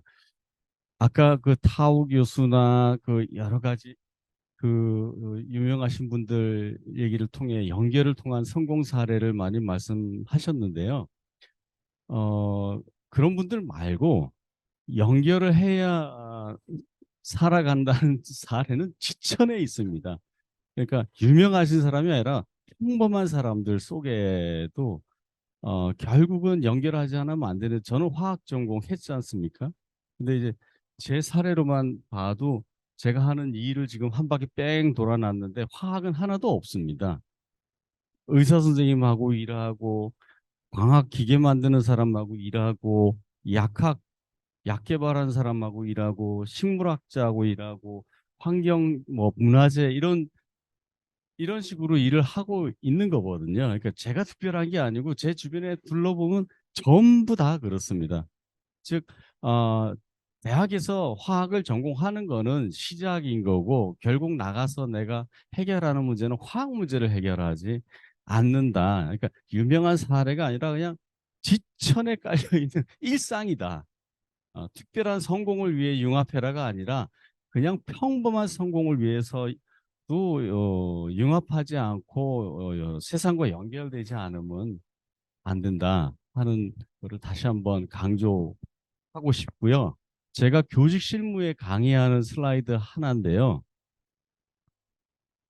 XX 전공, 예를 들어 화학 전공, 수학 전공, 1학년 놀고 2, 3학년 열심히 공부하고 4학년 때 시험 공부하니까 반복 학습한 거고, 야, 2년 공부하고 40년간 전문가라고 하고 화학 전공가, 난 화학 전공이니까 어우 생물나 몰라, 물리 몰라, 어? 이러고 있지 않냐? 조금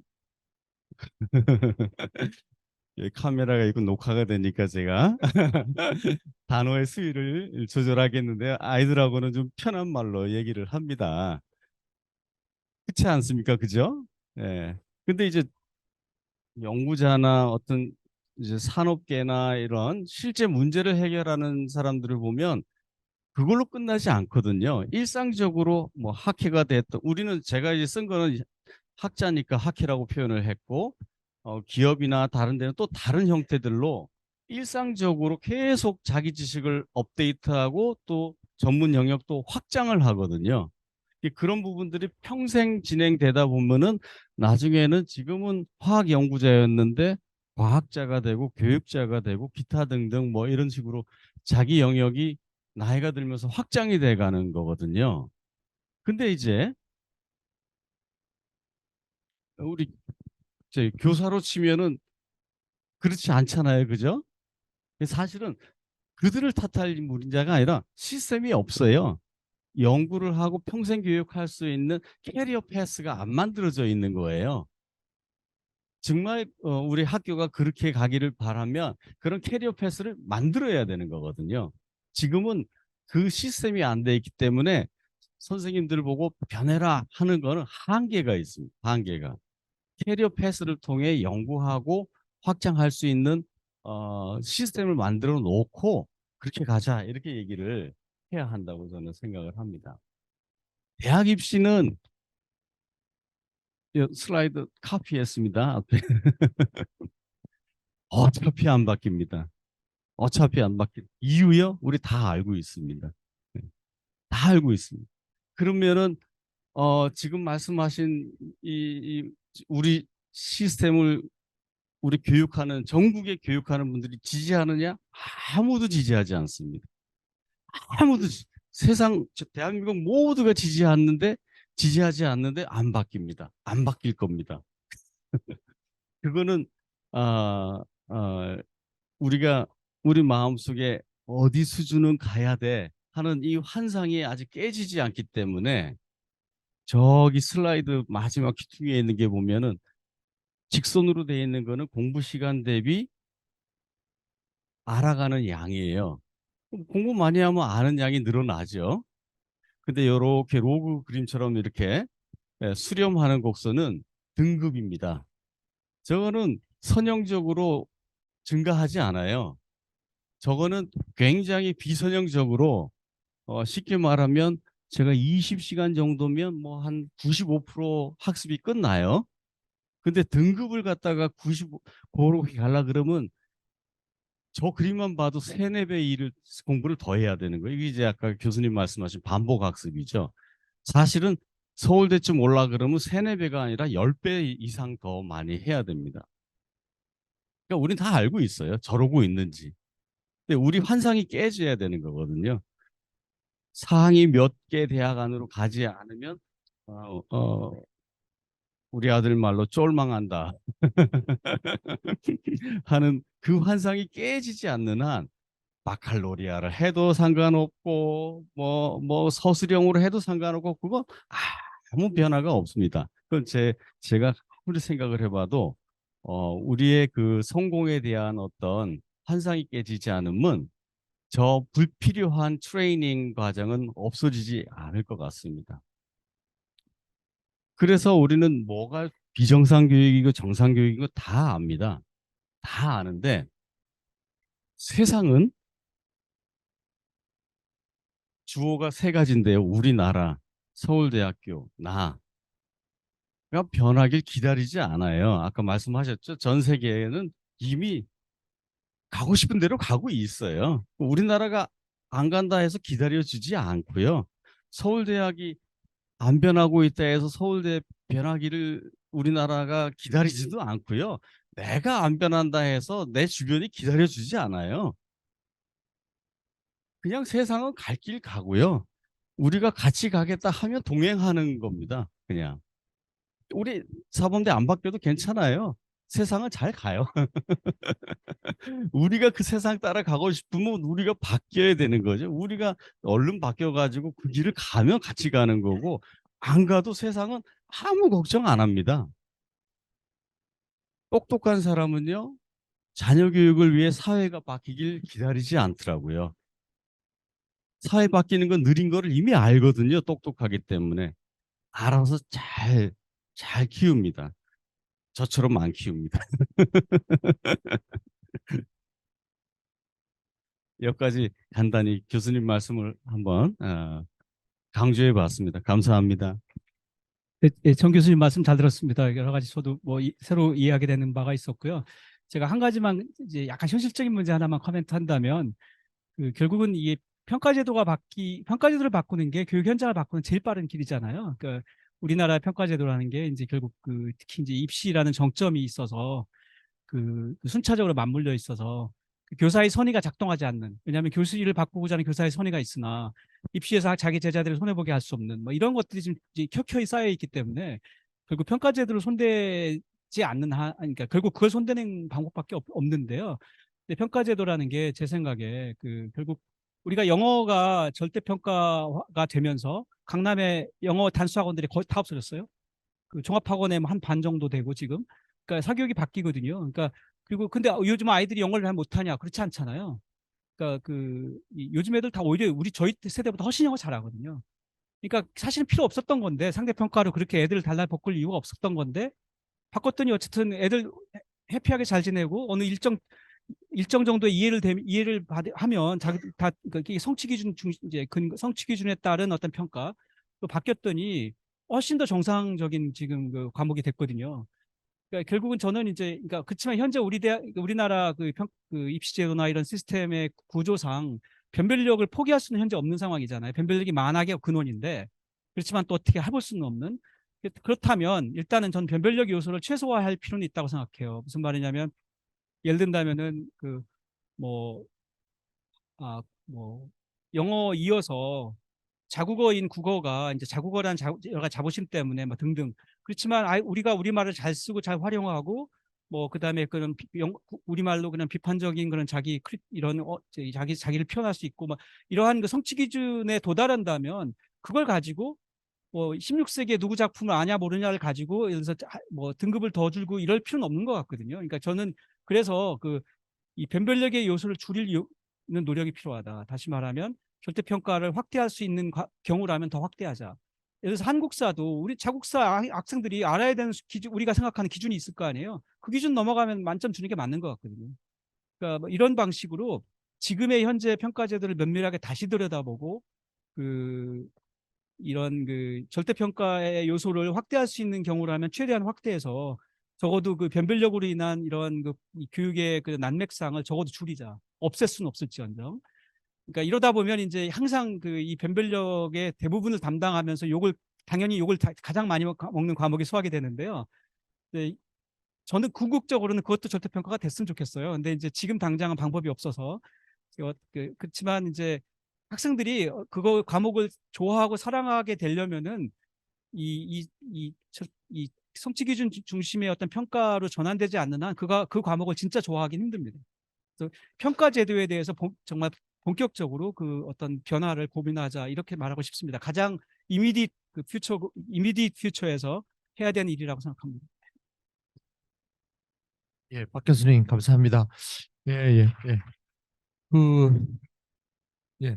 시간이 조금 지났지만 혹시 플로어에서 뭐 짧은 질문 있으실까요? 혹시 우리 학생분들 혹시 질문 있으시면은 우리 박 교수님 예, 예, 질문해 주십시오. 수학교육과 대학원의 송창근이라고 하고요. 네, 저는 수학교육과 대학원의 송창근이라고 하고요. 네, 강연 너무 잘 들었습니다. 감사합니다. 저 질문 하나 드리고 싶은데요. 네, 교수님께서 미래 교육에 필요한 역량을 말씀을 하시면서 비판적 사고, 그리고 팀으로 일하기, 협력을 포함해서 네 개를 말씀을 해주셨어요.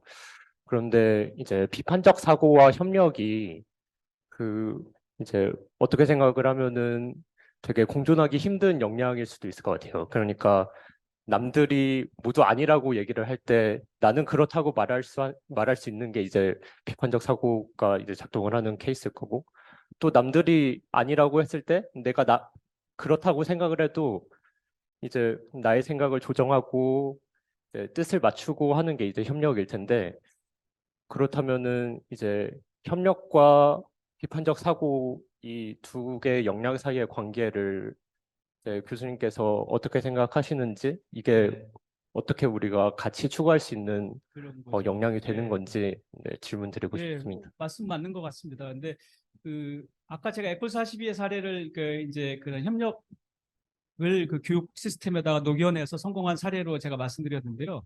애플 42의 사례를 보면은 거기는 그 이제 학교에 강의 수업은 없고 수업은 그러니까 각종 자료를 제공하고 학생들이 이제 각자 공부해야 돼요. 대신에 심지어 코딩도 다 각자 공부하는데 대신에 프로젝트를 줘요. 그러니까 프로젝트들의 리스트를 쫙 준 다음에 그 그리고 그거는 기업들이 협력을 받아서 실제 기업에서 했던 그런 프로젝트들 중심으로 준 다음에 이제 학생들이 팀을 이뤄서 이제 하게 하는데요.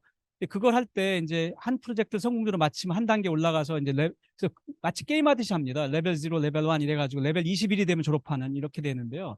그러니까 20번의 20번을 성공적으로 20번의 프로젝트를 20개의 프로젝트를 성공적으로 하면 졸업하는 거니까 그 과정에서 이제 우여곡절이 온갖 게 생길 거 아니에요. 몇 번째 프로젝트 할 때는 예를 들어서 얘가 많이 기여했고 다른 애들은 뭐 누구는 놀고 있었고 아까 말한 그런 공정함의 이슈부터 그다음에 바보 같은 소리 하는 애도 있을 거고 막 이제 이런 것들이 있을 거 아니에요.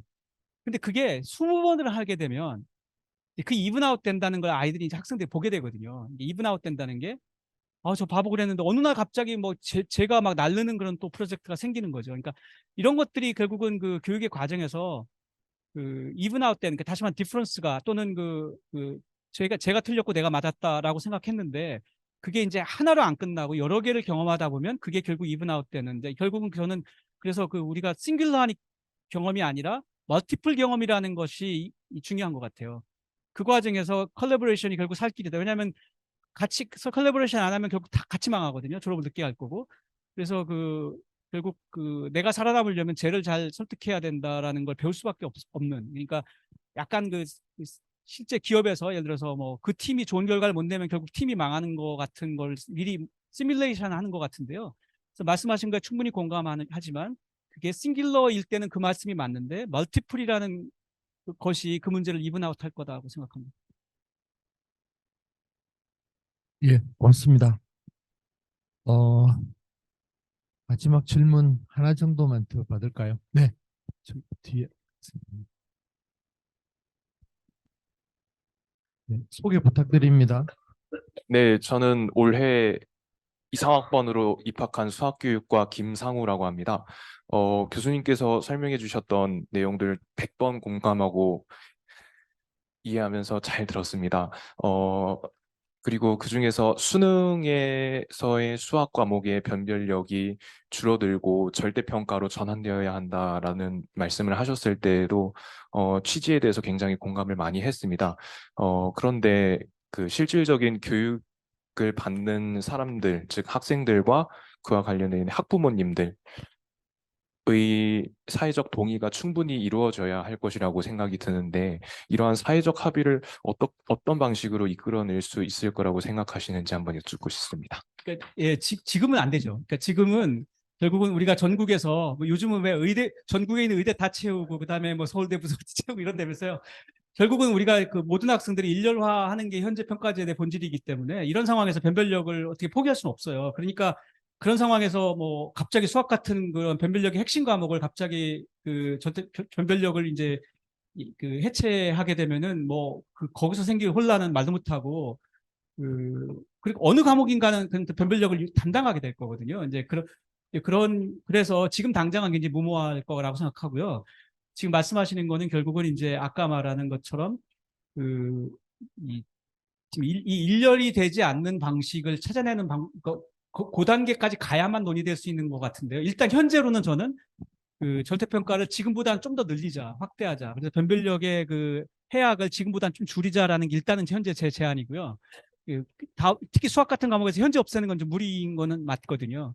근데 그걸 넘어서는 거는 이제 말씀드린 대로 사회적 합의가 필요한 거대 이슈라서 거대 담론이고, 그런 경우라면 예를 들어서 프랑스식으로 파리 일대학, 뭐 서울대, 서울 일대학 이런 식으로 차라리 다 바꾸, 이런 종류의 어떤 그 틀을 깨는 뭐 이런 게 있어야만 고려 가능한, 그렇게 되면 변별력 요소가 분명히 지금보다 줄거든요. 스위스가 작은 나라고, 그 나라 대학들은 대부분 다 전문대학 비슷한 테크니컬 칼리지들이에요. 그 세계적인 그런 종합대학 개념은 두 개밖에 없어요. 쥐리 연방 공과대학, 그다음에 로잔 연방 공과대학 두 개인데요. EPFL과 ETH 두 개인데, 근데 그 두 개는 법으로 학생이 지원하면 다 받게 돼 있어요. 입시가 그래서 없어요. 신기하죠? 외국 학생도 심지어 지원하면 받아요. 그래서 대신에 그러니까 엄청나게 중간에 1학년을 터프하게 운영해가지고 떨고요. EPFL 같은 경우는 1학년에서 2학년 올라가는 비중이 50%가 안 됩니다. 50% 이상 1학년 마치고 잘리거든요. 그 정도로 학사 운영을 엄청나게 엄격하게 하는데요. 일단 받긴 받거든요. 그래가지고 적어도 그 학생이 자기를 프로브할 기회를 주거든요.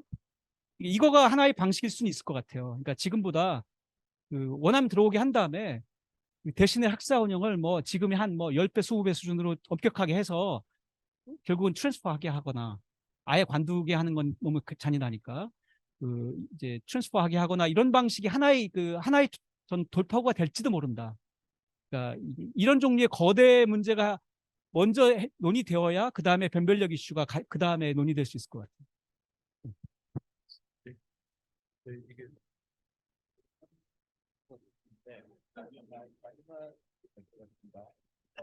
보시면은 앞으로 교육은 온디맨드 러닝을 강조하는 방향으로 변화되어 가야 한다는 점을 강조해 주셨는데요. 혹시 그런 교육의 흐름이 인적 자본화, 시장에서 전환 가능한 능력을 학습하는 것이 훨씬 가치 있는 것으로 사회를 변화시켜 가지 않을까 하는 우려도 생깁니다.